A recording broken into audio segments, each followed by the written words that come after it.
All right, really quick. So this is for a 1999 Mercedes C230K.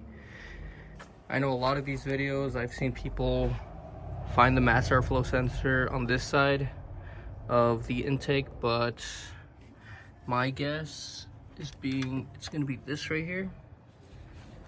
That's gonna be your mass airflow sensor. I don't have like a pointer, but it's gonna be this one right here.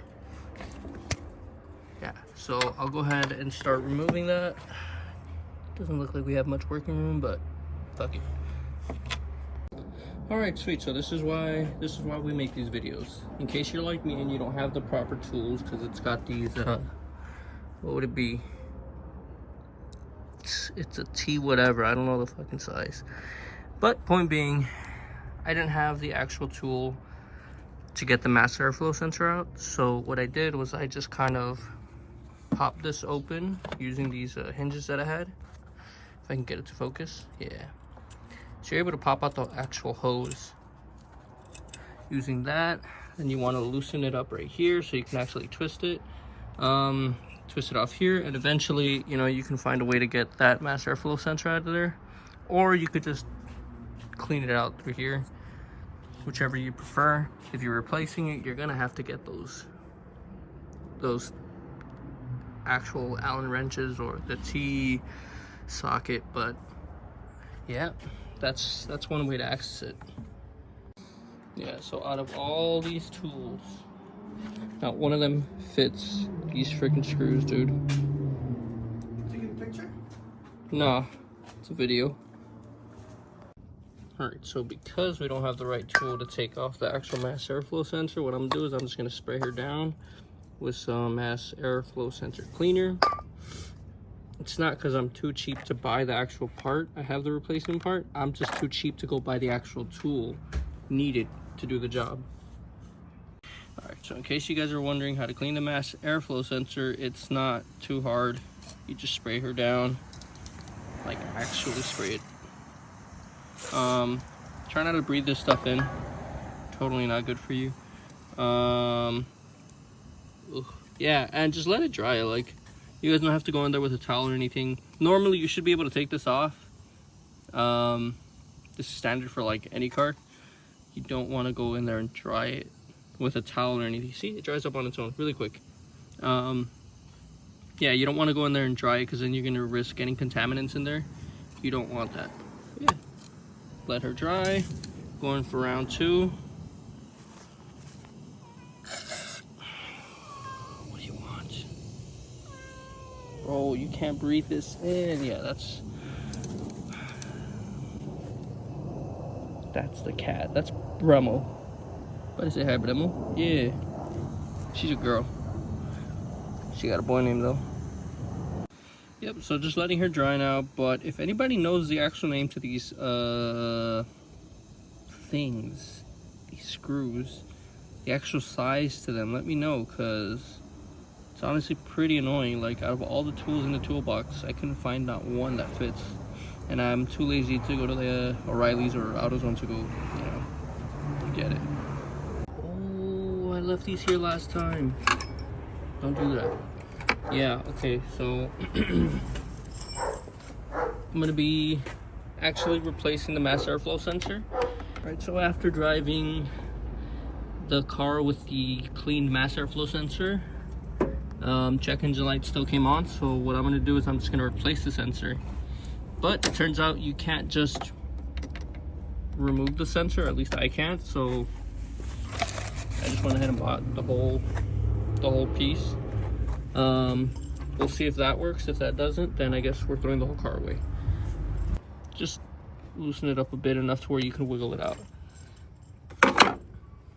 So now that we did that, we can pull on this, Probably should have disconnected this first, the actual sensor. There you go. Now that's pulled off, we should be able to just pop this off. So I'm gonna try to do this with one hand. If I can't, I'm gonna have to pause the video, and you're just gonna have to imagine this getting pulled off. basically what I'm doing is I'm pulling this off, and then the rest of the hose. So yeah, this is gonna be kind of hard. Try to do this with 2 hands. If I can position the camera in a way where I can pull.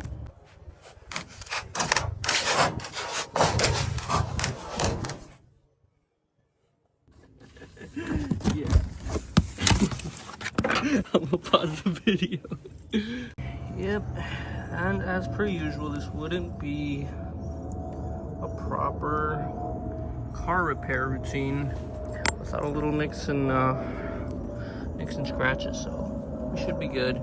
Just careful there if you're pulling this out. Wear gloves. Again, my assumption why it's not working is maybe because that mesh is ripped. See if I can zoom in. Yeah, I don't know if that's letting in too much debris and that's getting dirty quick. I don't know. So yeah, just gonna put the new one in. I don't have to do it like this, but I'd rather shove it in now than wait till later, because yeah, putting this thing in is kind of hard, man. Taking it out is even harder. Hold up. Yeah, I'm gonna need both hands. Alright, cool. So I got the sensor in. I've got these things tightened down. Now it's just a matter of not forgetting to put this on. Eventually I'm gonna have to replace the this thing here that holds it all down. I just saw it's broken here, so that's gonna get replaced eventually. So, and don't forget to connect your sensor. Make sure it clips on. Yeah, she's in. Cool, cool. Sweet. So now that we're all tightened down, don't over tighten these because they break. And you see that logo there? That's an extra. It's an extra $20 right there. Yeah, because you know. Nah, you could get universal fucking clips. You're good. Just double check these rubbers and make sure there's no like cracks on them. Like this isn't too bad, I guess, but yeah, anything serious, you're gonna have air leaks in there, and that might set off some codes. So yeah, also cracks in these things. Yeah, we should be good. I'm gonna go ahead and disconnect the battery. All right, so after running around, getting a hand wash, oh,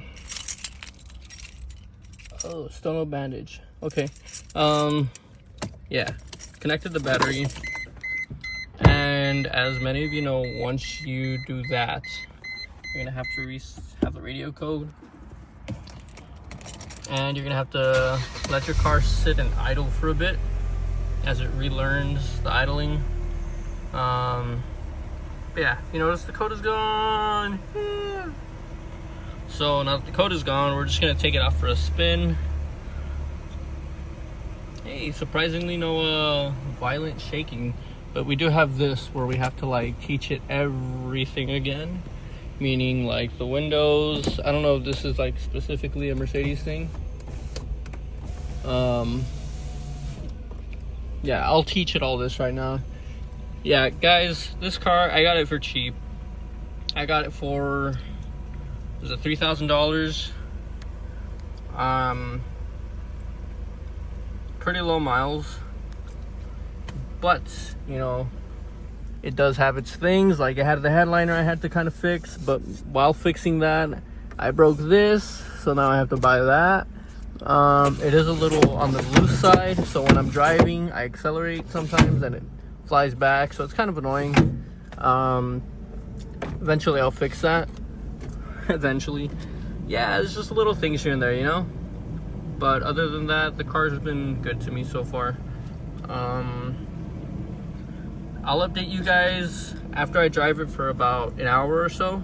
I'm gonna go run some errands. If that code is gone, then that fixed our problem. Yeah, dude, just freaking cuts everywhere, huh? That's what happens, man. Wear gloves.